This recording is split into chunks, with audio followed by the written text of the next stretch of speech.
அதில் எனக்கு ரொம்ப பிடிச்ச விஷயம் அப்படின்னா, இந்த மாதிரி நான் அரசியலுக்கு பணம் சம்பாதிக்கணும்னு ஒன்றும் வரல. அது கொஞ்சம் கூட அவசியமே இல்லைங்க. எனக்கு எல்லாமே நீங்கள் தான்.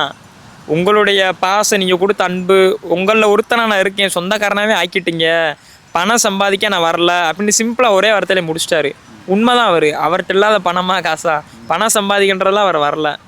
ஒரு படத்துக்கு 300 கோடி வாங்குறவர் இது விட்டுட்டு வராருன்னா உண்மையிலே ஒரு பெரிய துணிச்சல் தான். அரசியல் இன்னும் நிறைய சம்பாதிக்கலாம்னு வரலாம்ல?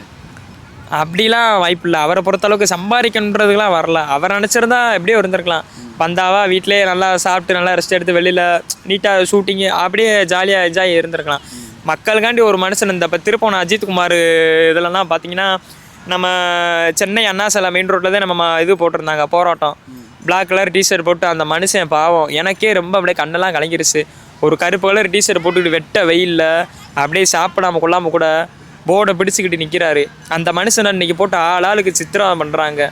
ஒன்றுமே இல்லை. அவர் வந்தாலும் வந்தார், இங்கே வந்துட்டு போனார், அவ்வளோ பெரிய மாநாடு போடுறாங்க. அந்த மாநாட்டில் அந்த விஷயத்த பேசணும். ஏன் அவர் அந்த விஷயத்த பேசலாம்னு நினைக்கிறீங்க? அதுக்குன்னு ஒரு டைம் இருக்குது. அதுக்குன்னு அவர் பேசும்போது பேசுவார். பேசணும், மாநாட்டில் தான் பேசணும் கண்டிப்பாக. அதுக்கு தான் அவங்க அதிகமாக பேசுகிற டைம் கொடுக்கல. அப்புறம் திருப்போன அஜித்குமார் நியூஸை பற்றி பேசினா, நம்ம திருநெல்வேலி கவின் அண்ணா பிரச்சனை பற்றி பேசணும். இந்த மாதிரி நிறையா விஷயம் பேசலாம். பேசணும். நாங்கள் பேசணும் தான் இருந்திருந்தோம். ஆனால் என்ன சொல்லியிருந்தாங்கன்னா, மதுரையில் போலீஸ் மனு கொடுத்துருந்தது, அதிகமாக பேசக்கூடாது, எந்த கட்சியும் தலைவர்கள் தாக்கி பேசக்கூடாது, ஃப்ளெக்ஸ் வைக்கக்கூடாது, பேனர் வைக்கக்கூடாது, உனக்கு இந்த டயத்துக்குள்ளே முடிக்கணும். விஜய்க்கே யாருக்கும் பயப்படல அப்படின்றாரு. நான் யாருக்கும் பயப்பட மாட்டேன் அப்படின்னு முதல்வர் ஸ்டாலினே கூட விமர்சிக்கிறாரு. அப்புறம் ஏன் அவர் பேசாமல் இருக்காரு?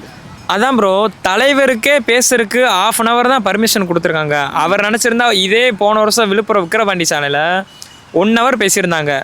ஃபுல் ஸ்பீச் எல்லாத்துக்குமே தெரியும் அது எப்படி மாசாக பேசியிருந்தாங்கன்னு. இங்கே எல்லாத்த பற்றியும் சொல்லியிருந்தாங்க.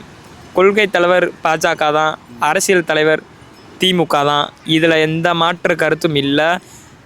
எம்ஜிஆர் பாணியிலேயே வர்றாரு நம்ம தலைவர். அது அவரே சொல்லிக்கிறாருல, நான் எம்ஜிஆர் மாதிரி அரசியல் பண்ண போகிறேன்னு.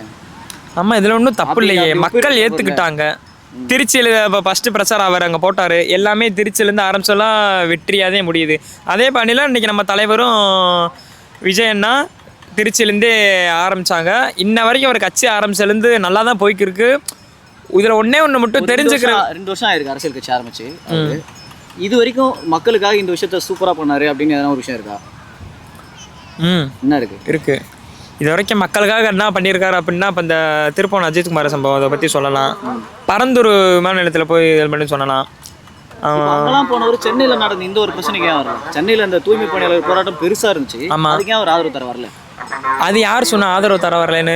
பனையூர் கட்சி அலுவலகத்தில் எல்லாத்தையும் வர சொல்லி இல்லை ப்ரோ, அப்படி 6 பேரை கூப்பிட்டு வீட்டில் வச்சு பேசினா விஷயம் சரிப்பட்டு வராது. இப்போ சீமான்லேருந்து திருமாவளவன்லேருந்து எல்லாருமே அந்த இடத்துக்கு வந்திருந்தாங்க. எல்லாருமே கேட்குறாங்க. அதுதான் ஒரு அரசியல் தலைவர் விஜய் அந்த இடத்துக்கு வந்துருக்கணும். அதான் ப்ரோ, எங்கே ஒரு நல்ல செய்யணும்னு நினச்சாலே பூராமே யாரு போல நெருக்கடி கொடுத்தா எப்படி பண்ண முடியும்? அவர் அரசியல்னாலே நெருக்கடி தானே. நெருக்கடி தான். நீங்கள் சொல்கிற புரியுது, உண்மைதான். எல்லாமே நாங்கள் சந்திச்சுருக்கோம். இதுக்கப்புறம் வரப்போகிற பிரச்சனையும் சந்திக்க தயாராக தான் இருக்கோம். 2026 தான் எல்லாத்தையுமே மாற்றிடுவார். அவர் ஆட்சிக்கு வந்தால் அந்த 5 வருஷத்தில் ஃபஸ்ட்டு வருஷத்துலேயே தமிழ்நாடு சுத்தமாக மாற்றிடுவார். அதில் டவுட்டே இல்லை. எப்படி இருக்குன்னு எல்லாம் பார்க்க தானே போகிறாங்க. சாதாரண கூட்டம்னு நினைக்கிறாங்க. ஒவ்வொரு ஓட்டம் அணுகுண்டா மாறப்போகுது. அது இன்னும் யாருக்கு தெரில. சாதாரண ஒரு ரசிகர் கூட்டம்லாம் அது கிடையாது. அவருக்கு இருக்கிறது கோடிக்கணக்கான பேர் இருக்காங்க. இன்னும் வெளியிலேருந்து வர முடியாதவரெல்லாம் இருக்காங்க. வீட்டுக்கு ஒரு ஓட்டுனாதும் கண்டிப்பாக விழுகும்.